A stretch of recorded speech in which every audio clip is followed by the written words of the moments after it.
So in previous videos, we had looked at having more cake, and we were talking about the whole idea of battle procedure and how are we going to apply that to the civil context. As a reminder, cake stands for concurrent activity, anticipation at all levels, knowledge of the grouping system, and efficient drills and skills. And in the previous video, we've explained how we can link that to the civil context. But for any of that to work, there's one critical component, and that is time.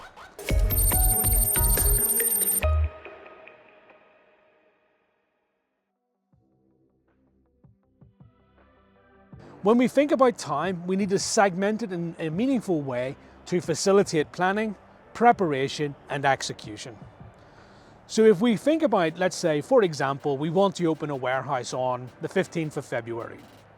If we use all of the time between now and that date, we're actually going to consume all available opportunities to hire people, put in the racking, put in the shelving, so that come the execution day, there's nothing available, there's no volume, and we can't function. It's an extreme example, but I want to share with you then this rule of thumb that militaries use to be able to facilitate the segmentation of time. That rule of thumb is referred to as the 1/3, 2/3 rule. So when we break time up in the 1/3, 2/3 way, what we're saying is we want to use 1/3 of the time for planning, and we want to use the remaining time, the 2/3 of the time, for execution.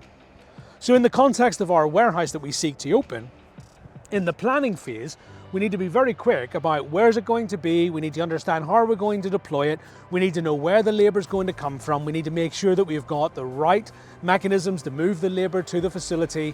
We need to understand all of that. But we need to get that into a standard plan as efficiently and as effectively as possible so that we can issue the plan to the people. Because when it comes to the execution, we're going to need to be able to onboard agencies that are going to hire our people. We need to onboard a learning and development provider to train people on the procedures and policies we're going to follow. We need to order long lead time equipment. It could be manual handling equipment, forklifts, it could be anything that we need to get in place. Not to mention, we need to physically put up the building potentially, and we also need to be able to assure that we have the right facilities in place for our people whenever they finally arrive at the location. In addition to that, we need to make changes to any of our technology. So for instance, do we need to update our systems so that they're capturing the new address of the facility? Do we need to update our carriers so they know where they're going to be delivering the volume? So you can see very quickly why we need to allocate more time to actually doing the work and less time to be able to do the planning. So when we're thinking about planning, if we're only going to allocate ourselves 1/3 of the available time for planning, then it means we have to have very efficient and very effective procedures in place to enable us to plan effectively and to get that message disseminated efficiently and effectively to our people. One little lesson that we learn a lot in the military is this notion of providing a warning order. What does that mean?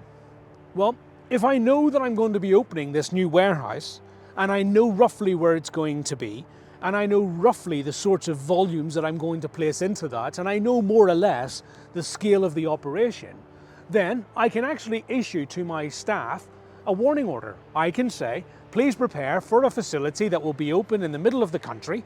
The facility is planned to be open by February. We anticipate having hard lines in the facility, and we anticipate those hard lines having heavy volume. So can you start preparations for what that might look like? And what I would anticipate is that my staff are going to go and reflect upon manual handling equipment, issues around trucking and carrier movements and so forth. What systems or dependencies that we need to be fixed or adjusted. So we can have a warning order issued which facilitates some of that anticipation that we talked about earlier. Now in terms of the planning itself, the more that we're able to use playbooks, the standard ways of being able to operate, the more efficient and the more thorough our planning will be without having to start everything from scratch. So therefore, basic programmatic skills of capturing all of the various content, capturing the decisions that are made, and placing it in such a way that it is codified for future planning is going to save you a huge amount of a challenge later. Similarly, if you have done this before, bringing people in that have done whatever it is that you're about to do before to support you in that planning is also going to be able to shortcut some of the challenges. Ideally, you will have a fantastic lessons learned or lessons identified process that also enables planners to be able to understand what the implications are likely to be. The next segment of time is our execution time. And this is the 2/3 of the allotted time to facilitate actually doing the work. So what we've done is we've issued a warning order and preparatory instruction to our teams, and we've said we're going to be doing this in the future, be ready to support. The teams have done some diligent work, they've got some basic stuff ready, but they don't really know exactly where it's going to be, and they don't have precise instructions of exactly what they need to execute against, what the actual budget's going to be, etc. But now we've got direction. We're clear in what we need to achieve, and we're more or less content that that represents about 80% likelihood of what the outcome needs to be. So from that, we can now start doing clever things. So keeping with the warehouse project as an example, we might go and hire a company to do a survey of the local area to identify where the population might come from in order to work in the facility. We might have the finance team go and work out what the hourly rate needs to be in order to be competitive in the environment. Our logistics teams are going to start working with local carriers to understand what the rates are, to understand how they can drive efficiencies, maybe seeking to get full truckloads, etc. We're going to start talking to the retail teams. How are we going to update the vendors as to the new warehouse location so that we've got the right address published so that we know where the volume is coming in? We're going to start making decisions around whether we're going to, if we're closing a facility to move to a new facility, whether we're going to pick the old facility clean whilst we pack out the new facility, or whether we're going to run both facilities concurrently in order that we can get the teams up and working. We're maybe onboarding a learning and development team so that they can come and actually do the training. We might need to even codify some of our procedures so that we've got new policies and new procedures to train the new staff on.